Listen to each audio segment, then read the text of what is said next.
नमस्कार, मैं Kailash Singh, signal and telecom training centre Ghaziabad.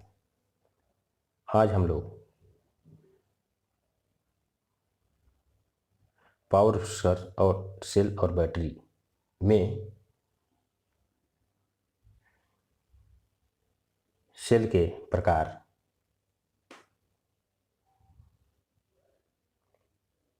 सेलों का विवरण, सेल की क्षमता, लेड एसिड सेल की बनावट, प्राथमिक सेलों की जांच व रखरखाव, प्राथमिक सेल का आंतरिक प्रतिरोध, पोलराइजेशन, प्राइमरी सेल के दोष, प्राइमरी सेल की टेस्टिंग और प्राइमरी सेलों का संयोजन के बारे में अध्ययन करेंगे।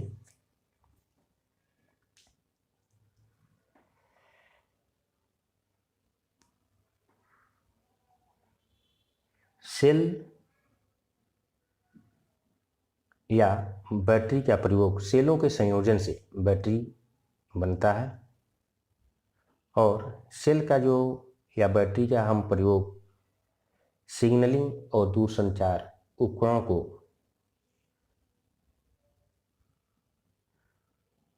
चलाने हेतु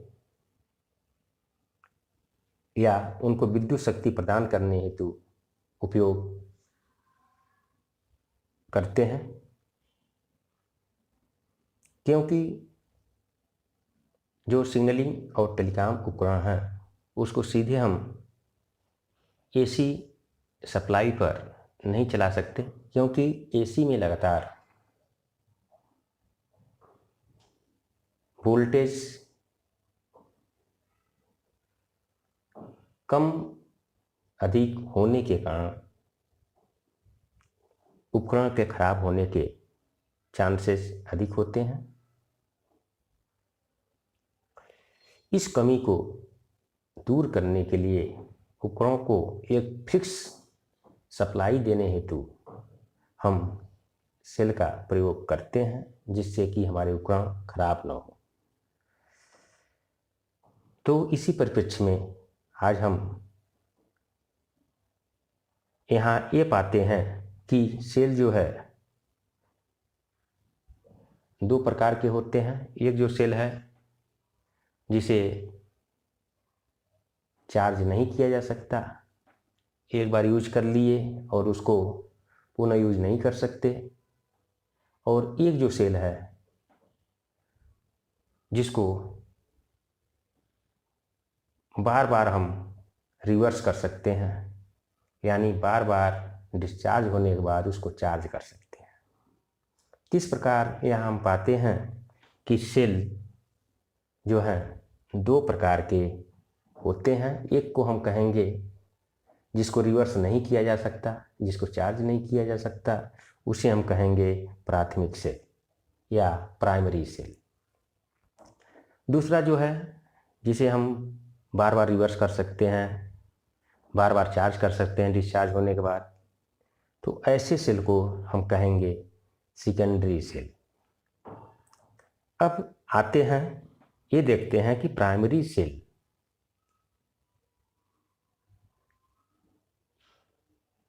के प्रकार। प्राइमरी सेल के भी दो प्रकार हैं। यहाँ पे पहले प्रकार की हम बात करें तो एक होता है ड्राई, शुष्क सेल, ड्राई सेल। इसमें तो जैसे हम अपने टार्च में जो सेल यूज करते हैं,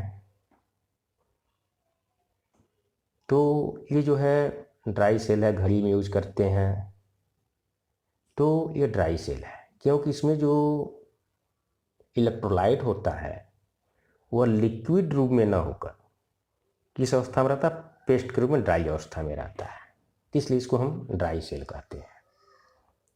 जैसे Leclanche dry cell, lithium cell, torch cell, 6 आई सेल, ये सब जो हैं ये ड्राई सेल की कैटेगरी में आते हैं, और इनको एक बार यूज करने के बाद फिर इन्हें रिवर्स नहीं किया जा सकता।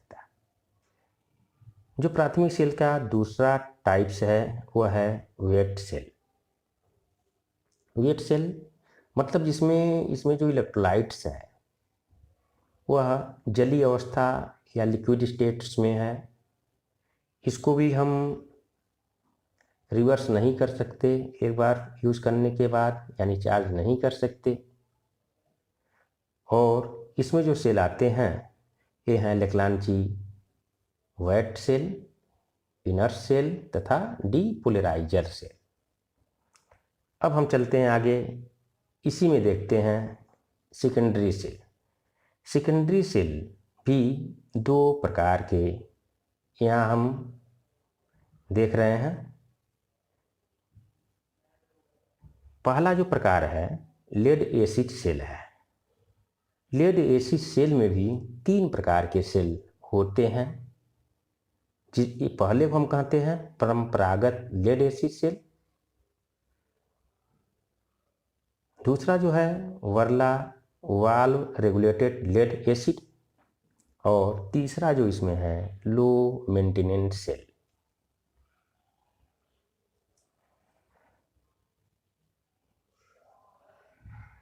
सेकेंडरी सेल का जो दूसरा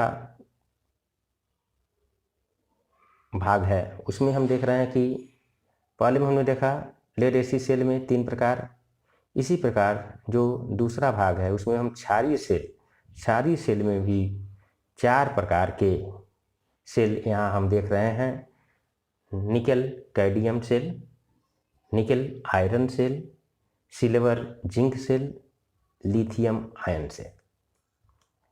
देखते होंगे जो आप अपने मोबाइल्स में जो बैटरी यूज करते हैं या आपके मोबाइल के अंदर जो बैटरी होती है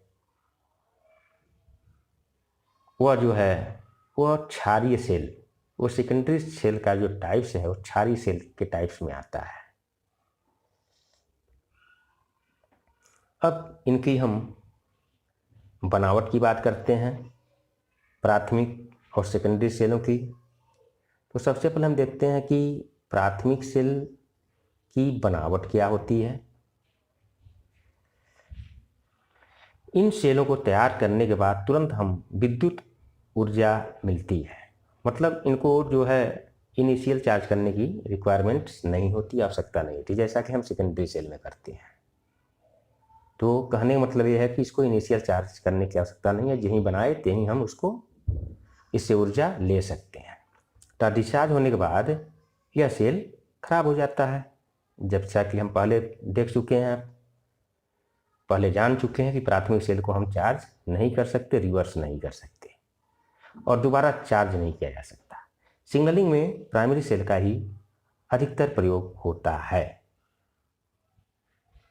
जहां पर लोड कम हो तथा लगातार न हो, जैसे मैग्नेटोफोन से हम देखते हैं कि हमारे जो गेट पे लगे होते हैं, जहाँ गेटमैन होता है और वो इस मास्टर के इंस्ट्रक्शन के अनुसार जो है गेट को खोलता और बंद करता है, इसकी मेंटेनेंस हमें ही करनी पड़ती है। ब्लॉक टेलीफोन्स और ट्रंक सर्किट इत्यादि, इनकी वोल्टेज 1.5 वोल्ट होती है। आजकल वेट सेल के स्थान पर ड्राई सेल का प्रयोग किया जाता है।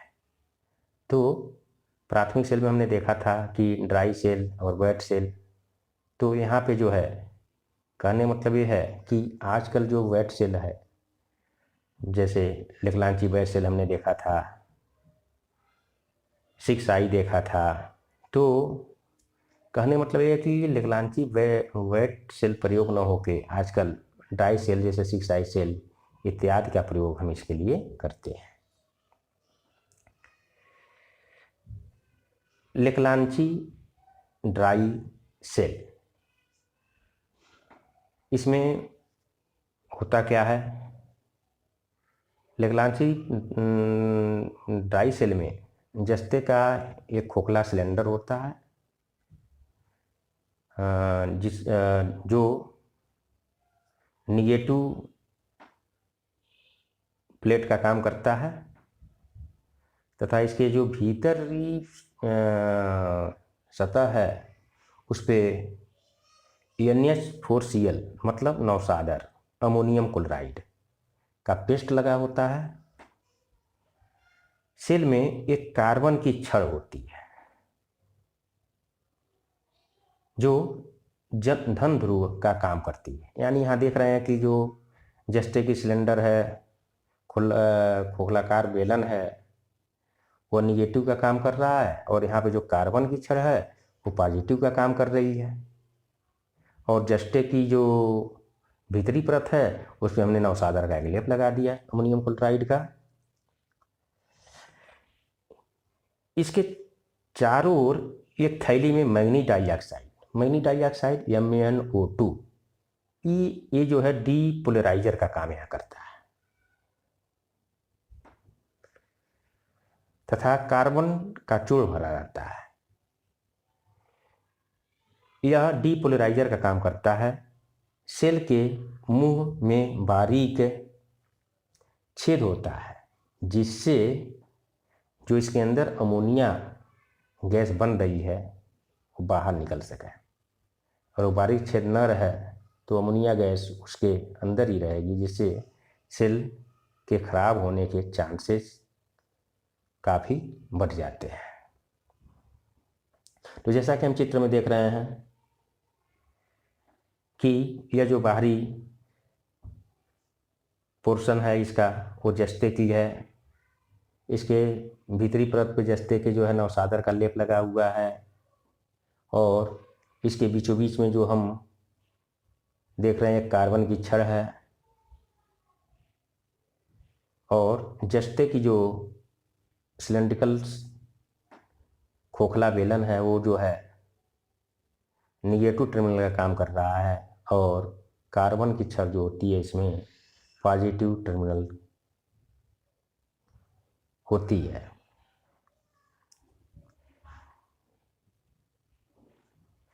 विभिन्न प्रकार के सेलों का संक्षिप्त विवरण।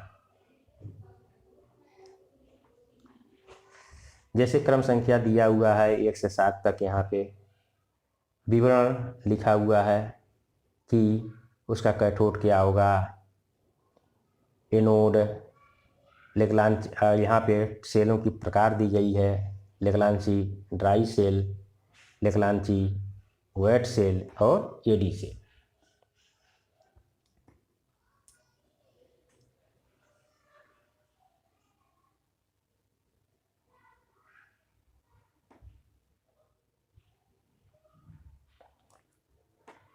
अब पहला जो हम देख रहे हैं कैथोड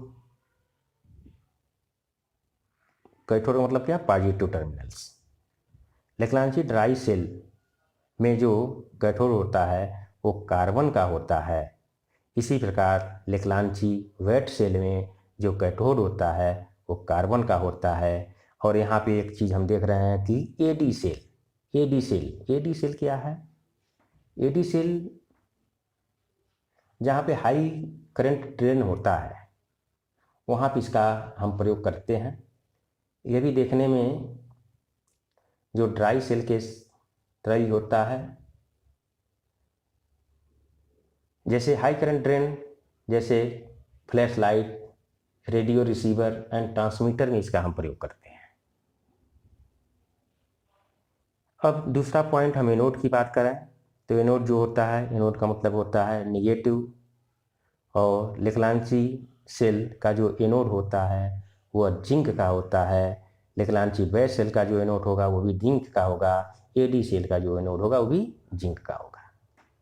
इलेक्ट्रोलाइट जो होता है इसमें पेस्ट के रूप में होता है और ये जो होता है तीनों में अमोनियम क्लोराइड होती है, जिसे हम बोलचाल की भाषा में नौसादर कहते हैं। डीपोलराइजर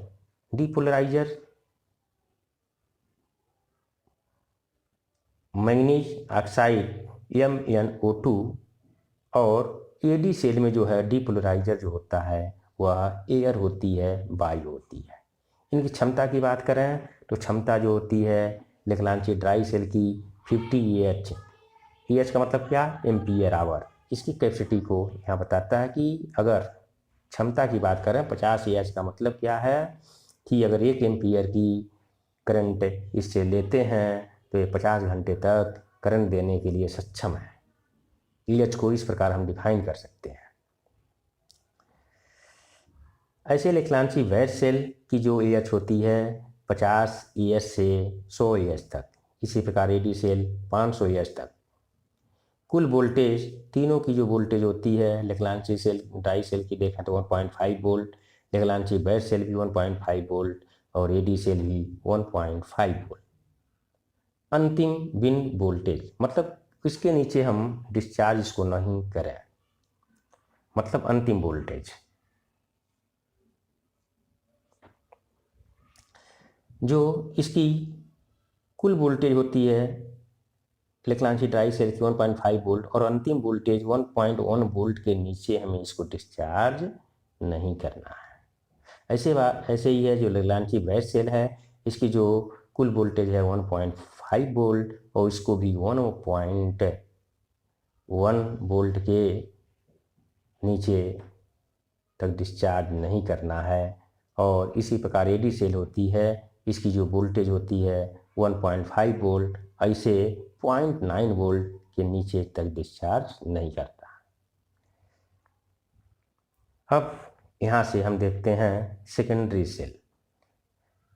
सेकेंडरी सेल की बनावट, इन सेलों को तैयार करके पहले चार्ज किया जाता है।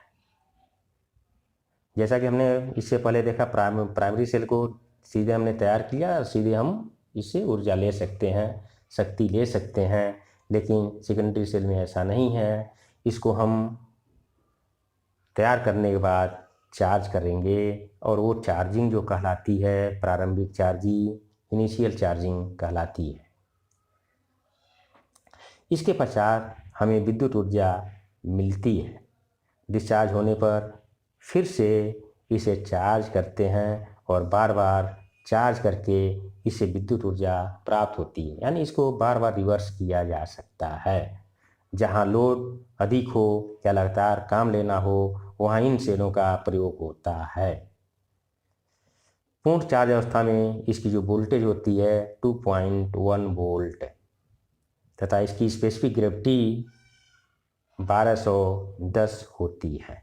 स्पेसिफिक ग्रेविटी को हम हाइड्रोमीटर की सहायता से मेजर करते हैं। वोल्टेज को यहाँ पे हम मल्टीमीटर की सहायता से इसकी वोल्टेज को नापते हैं। डिस्चार्ज अवस्था में इसकी जो वोल्टेज होगी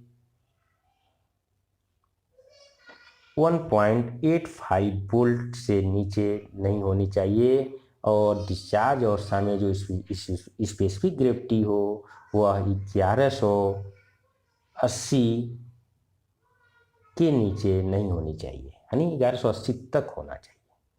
इन सेलों का प्रयोग electronic exchange, control, OFC system इत्यादि में होता है। सेल की क्षमता,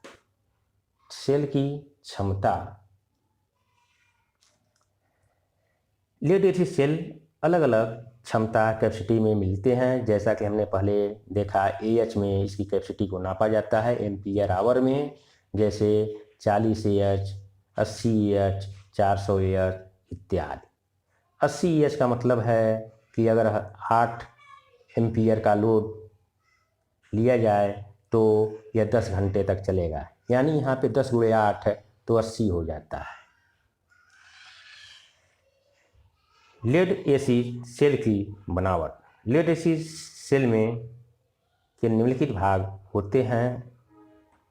जैसे इसका जो पॉजिटिव प्लेट होता है वो होता है लेड परऑक्साइड का, और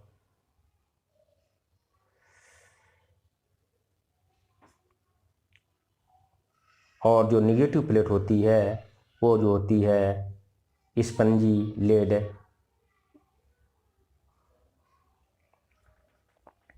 इसमें क्या है, कई प्लेट एक साथ जुड़कर निगेटिव टर्मिनल से जुड़ी रहती है और ये निगेटिव प्लेटों की संख्या पॉजिटिव प्लेटों की संख्या से एक अधिक होती है।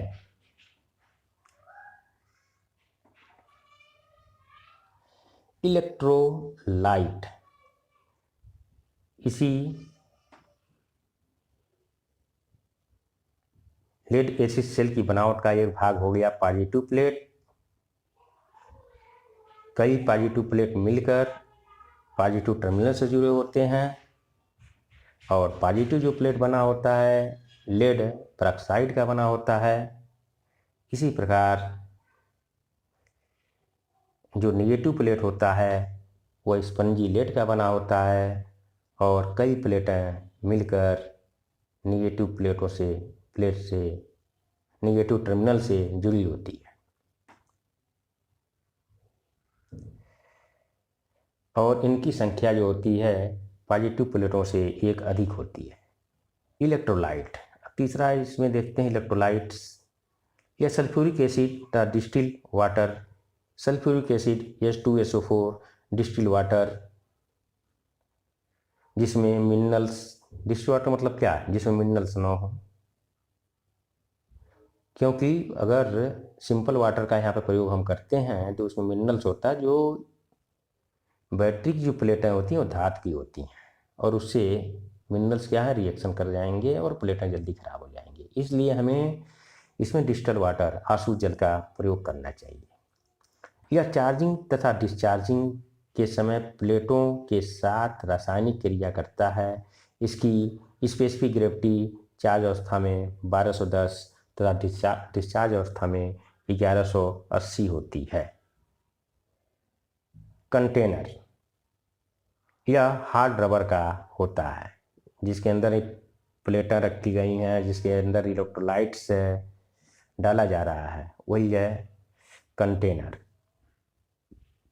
सेपरेटर ये छिद्रकार पीवीसी के होते हैं जो प्लेटों को अलग अलग रखते हैं, यानी प्लेटों के बीच में इसको डाला जाता है, क्योंकि अगर इसको न डाला तो प्लेटें इंटरनली क्या हो जाएंगी, शॉर्ट हो जाएंगी।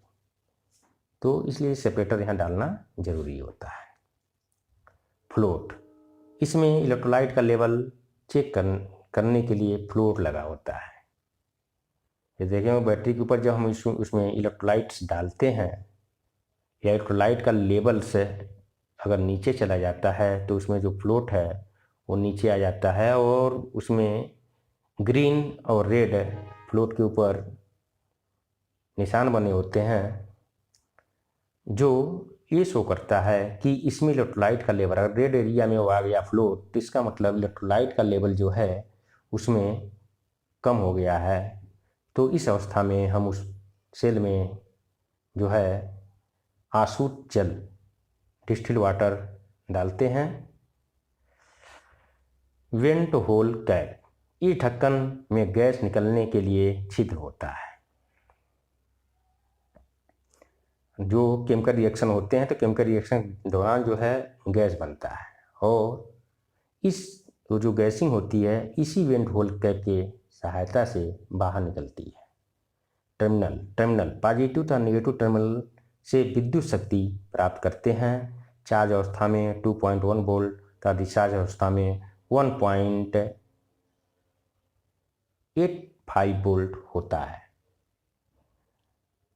ECV जिसे हम कहते हैं ECV इन सेल वोल्टेज। इसके बाद बॉटम ब्लॉक उसमें होता है सेल में। बॉटम ब्लॉक का यह सबसे निचले भाग में होता है। अगर प्लेटों में कोई कण गिरता है तो इसके आसपास खाली जगह में जमा हो जाता है तथा प्लेटों को शॉर्ट होने से बचाता है। इसका हम देखते हैं निकिल कैडमियम सेल। आजकल लोड के लिए कहीं कहीं निकिल कैडमियम सेल का प्रयोग किया जा रहा है। यह सेल पूरी तरह सील्ड होने के कारण इसका रख रखाव 9 के बराबर होता है। इनकी वोल्टेज चार्ज अवस्था में 1.2 वोल्ट है। इसे बार बार चार्ज किया जा सकता है। अभी यह cell magneto telephone, track circuit आदि में प्रयोग किए जा रहे हैं। प्राथमिक सेलों की जांच। व रख रखाव। ड्राई सेल का आंतरिक प्रतिरोध। आंतरिक प्रतिरोध क्या होता है, आज हम यह जानेंगे। जब सेल से धारा बहती है तो उस समय कुछ रेजिस्टेंस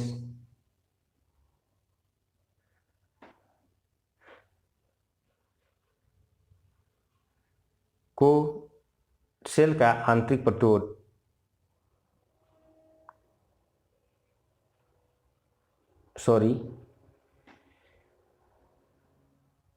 यह सेल में धारा बहने के दौरान उत्पन्न होता है। आंतरिक प्रतिरोध, जब हम सेल से धारा देते हैं तो उस समय यह आंतरिक प्रतिरोध उस सेल के अंदर उत्पन्न होता है। इसका जो मान है 2 ओम से ज़्यादा नहीं होना चाहिए, और इसके मान को हम कैसे ज्ञात करेंगे वो आगे अभी हम देखते हैं। यह सेल का वह प्रतिरोध है जो सेल के द्वारा स्वयं उत्पन्न होता है। सेल में धारा बहने के दौरान कुल रेजिस्टेंस को सेल का आंतरिक प्रतिरोध इंटरनल रेजिस्टेंस कहते हैं। यह इलेक्ट्रोलाइट्स तथा डीपोलराइजर के शुद्ध चालक न होने के कारण है। आंतरिक प्रतिरोध का मान 2 ओम से ज़्यादा नहीं होना चाहिए। नई अवस्था में सेल का आंतरिक प्रतिरोध कम तथा जैसे जैसे सेल की उम्र बढ़ती जाती है वैसे वैसे इसका इंटरनल रेजिस्टेंस का भी मान बढ़ता जाता है। सेल का आंतरिक प्रतिरोध किस पर निर्भर करता है, हमें क्या क्या देखनी चाहिए कि जिससे आंतरिक प्रतिरोध अधिक न हो। सबसे पहले हमें ये देखना चाहिए कि इलेक्ट्रोलाइट जो उसके अंदर हम डाले हैं उसका टाइप्स क्या है, प्रकार क्या है, उसकी गुणवत्ता क्या है। अगर वो अच्छे क्वालिटी का इलेक्ट्रोलाइट नहीं है तो इस केस में भी उसमें इंटरनल रेजिस्टेंस ज़्यादा होगा। प्लेटों की दूरी। प्लेटें जो मैन्युफैक्चरिंग समय हम बना रहे हैं वह उस समय भी हमें ध्यान देना है कि प्लेटों की दूरी क्या है, कैसे है।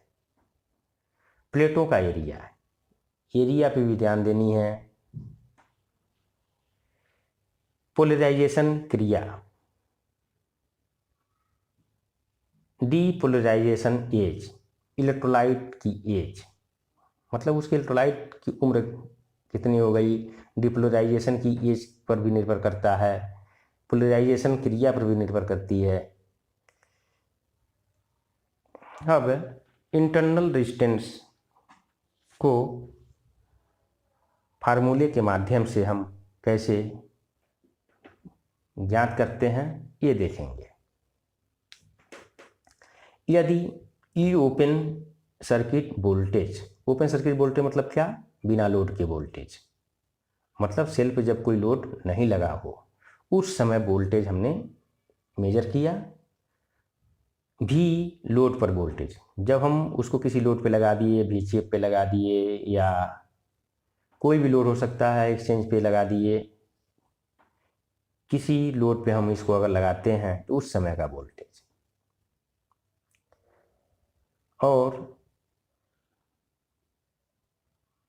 तथा धारा I बह रही हो तो सेल का आंतरिक प्रतिरोध, मतलब लोड पे लगाए हैं और उस समय वोल्टेज नापना है और उस समय उसमें धारा नापना है। धारा को कैसे नापते हैं, धारा को, वोल्टेज को हमेशा समानांतर क्रम में नापते हैं तथा धारा को हमेशा सीरीज के क्रम में नापते हैं। यानी धारा को नापने का सबसे आसान तरीका है कि एक वायर्स को खोलेंगे और एक वायर मल्टीमीटर को हम 10 एम्पियर के रेंज में सेट करेंगे और मल्टीमीटर का एक लीड कॉमन में होगा और दूसरा लीड एम्पियर में कनेक्ट करेंगे, और एक लीड जो वायर्स हम जिस टर्मिनल से खोले हैं वहाँ 2 पॉइंट्स बन गए। एक जो है उस वायर के साथ लगाएंगे और एक जो है वायर मल्टीमीटर का उस पॉइंट्स पे लगाएंगे, और उस समय जो है मल्टीमीटर के स्क्रीन पे वो करंट को शो करेगा। तो आंतरिक प्रतिरोध का जो फार्मूला होता है, open circuit voltage minus load पर वोल्टेज अपान लोड पे वोल्टेज के दौरान जो धारा उसमें बह रही है बटे धारा आई। तो यहाँ पे हम सपोज करें कि ओपन सर्किट वोल्टेज अगर है, बिना लोड के वोल्टेज 12 वोल्ट है, और जब इससे हम धारा लेते हैं, जब उसको लोड पे डालते हैं तो उस समय वोल्टेज जो होता है 10 वोल्ट हो जाता है। तो 12 माइनस 10 है, और उस समय जो लोड करंट ले रही है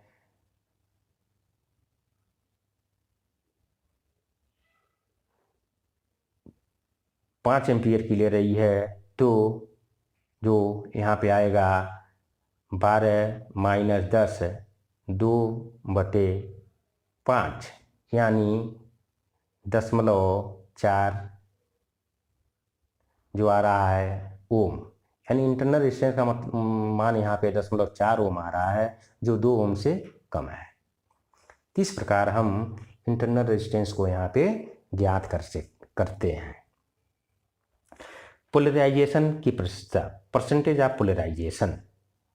प्राइमरी सेल में हाइड्रोजन गैस के कार्बन छड़ पर पॉजिटिव पर जमा होने से धारा बहने में रुकावट पैदा होती है, जिसे पोलराइजेशन कहते हैं।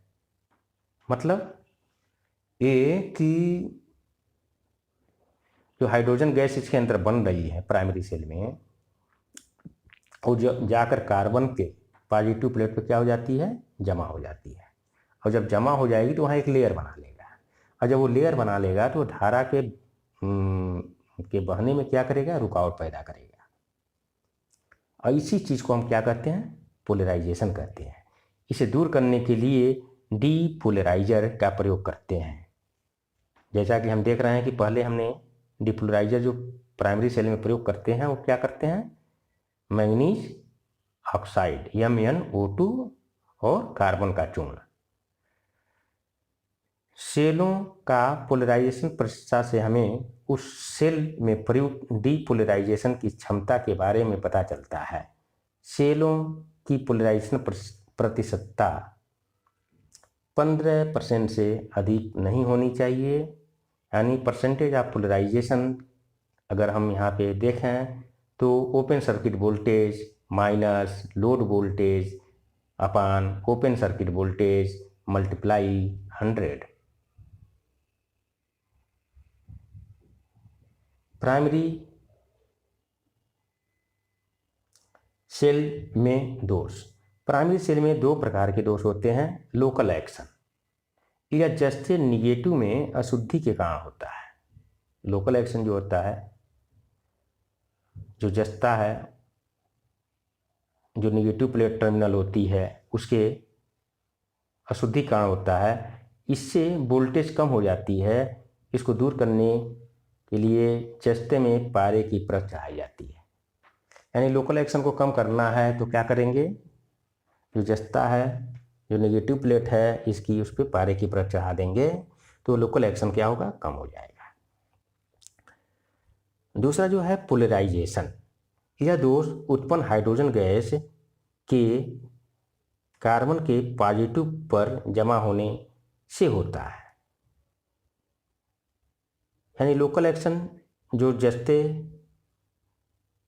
में अशुद्धि के कारण होती है निगेटिव टर्मिनल्स के, ऐसे पोलराइजेशन में क्या होता है, यह दोष उत्पन्न हाइड्रोजन गैस के कार्बन के पॉजिटिव पर जमा होने से होता है। यह धारा बहने में रुकावट डालता है। इसे दूर करने के लिए मैग्नीज डाइऑक्साइड का इस्तेमाल किया जाता है। यह डीपोलराइजर हाइड्रोजन को जमने नहीं देता और क्रिया करके पानी बनाता है, H2O बना लेता है। ड्राई सेलों की टेस्टिंग। सेल की वोल्टेज नापें। यह 1.5 वोल्ट होनी चाहिए। सेल को किसी लोड पर लगाकर घंटी, बजर, लैंप इत्यादि उसी अवस्था में वोल्टेज चेक करें। यानी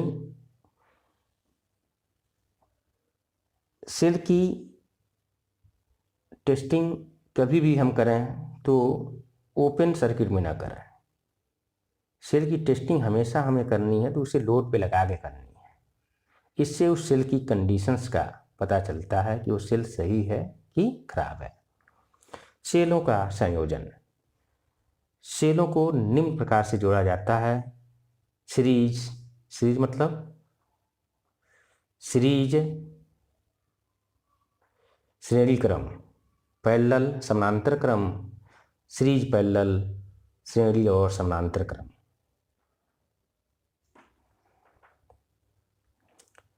सीरीज कनेक्शन, इसमें एक सेल का निगेटिव दूसरे सेल के पॉजिटिव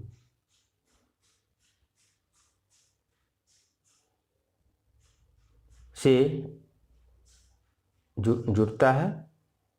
इसमें क्या है, टोटल सीरीज कनेक्शन में क्या होता है कि सेल की जो कम्बिनेशन बनाएंगे इन सेलों को जोड़ के, तो उसमें ये जो एक सेल की है कैपेसिटी वही पूरे जोड़ने के बाद भी वही उसकी कैपेसिटी होगी, क्षमता होगी। लेकिन इस केस में क्या होता है कि वोल्टेज जो है सेल की बढ़ जाती है टोटल, यानी इस केस में सीरीज कनेक्शन में वोल्टेज बढ़ेगा लेकिन उसकी क्षमता वही रहेगी। यानी ये जो कम्बिनेशन बनाते हैं, प्लस पहले का प्लस दूसरे का माइनस, ऐसे दूसरे का प्लस तीसरे का माइनस, ऐसे करके इसका जोड़ते हैं तो यह जो कम्बिनेशन बनता है ये जो कहलाता है series combination.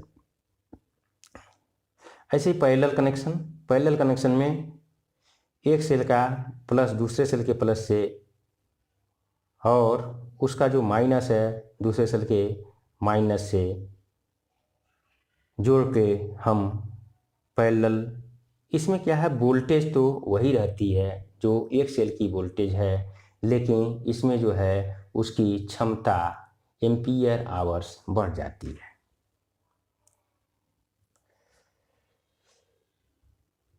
Series parallel connection, इसमें कुछ सेलों को सीरीज में जोड़कर, तो सीरीज में जोड़ने पे क्या होगा, वोल्टेज बढ़ेगा लेकिन क्या होगी उसकी क्षमता वही रहेगी, EH आवर वही रहेगी। और इन सेलों को सीरीज में जोड़कर, जैसे कि इस डायग्राम में दिखाया गया है, यहाँ दो सेलों को लिया गया है फर्स्ट, और इनको एक के माइनस को दूसरे के पॉजिटिव से जुड़ा गया है। इसी प्रकार दूसरे में कम्बिनेशन में दिखाया गया है, दूसरे का माइनस, एक का माइनस दूसरे के प्लस से जुड़ा है, और इन दोनों को फिर पैरेलल कम्बिनेशन बनाया गया है। जो नीचे का प्लस है वो ऊपर वाले के प्लस में, और जो नीचे का सेल का माइनस है ऊपर वाले सेल के माइनस में जाता है। Lead acid